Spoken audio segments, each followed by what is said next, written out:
Le 6 juillet, une sagesse pour aujourd'hui. Ni capitaine, ni chef.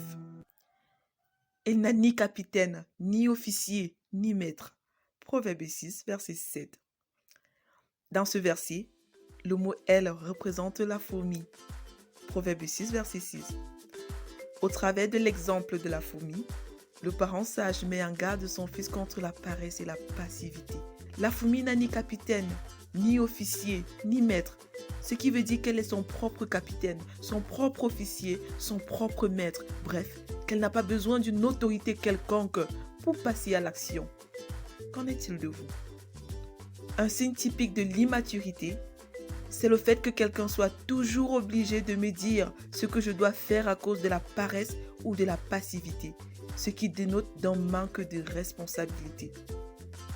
La paresse et la passivité conduisent à l'irresponsabilité, au désordre et à la pauvreté.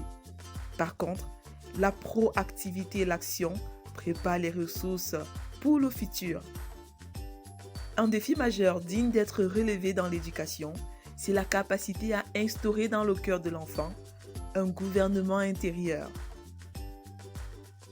Cela implique qu'à un moment donné, l'enfant devrait être intentionnel et anticiper sur des actions qui communiquent et préservent la vie sans avoir besoin d'être interpellé par qui que ce soit d'autre.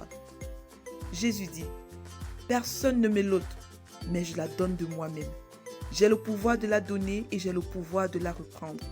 Tel est l'ordre que j'ai reçu de mon Père. » Jean 10, verset 18. « Personne ne m'ôte la vie, je la donne de moi-même. » Jésus dit cela à ses disciples pour les préparer à comprendre le moment venu que son arrestation et sa mort n'étaient ni le fait du hasard, ni le fait du pouvoir de Satan, mais plutôt le fait de son propre vouloir et de son propre pouvoir. Vérité. Jésus a le pouvoir sur tout, y compris sur la mort et sur la vie. Application. Croire en Jésus pour être libéré de tout. Verset à mémoriser. C'est pour la liberté que Christ vous a libéré. Demeurez donc ferme et ne vous remettez pas de nouveau sur le joug de l'esclavage. Galatiens, verset 1. Prions ensemble. Père, merci pour la liberté que tu m'as donnée. Qu'au travers de cette liberté, je puisse toujours choisir de communiquer la vie. Au nom de Jésus. Amen. Lecture pour aujourd'hui. Psaume 26 à 30, Proverbe 6, Ésaïe 64 à 66. Vous êtes bénis.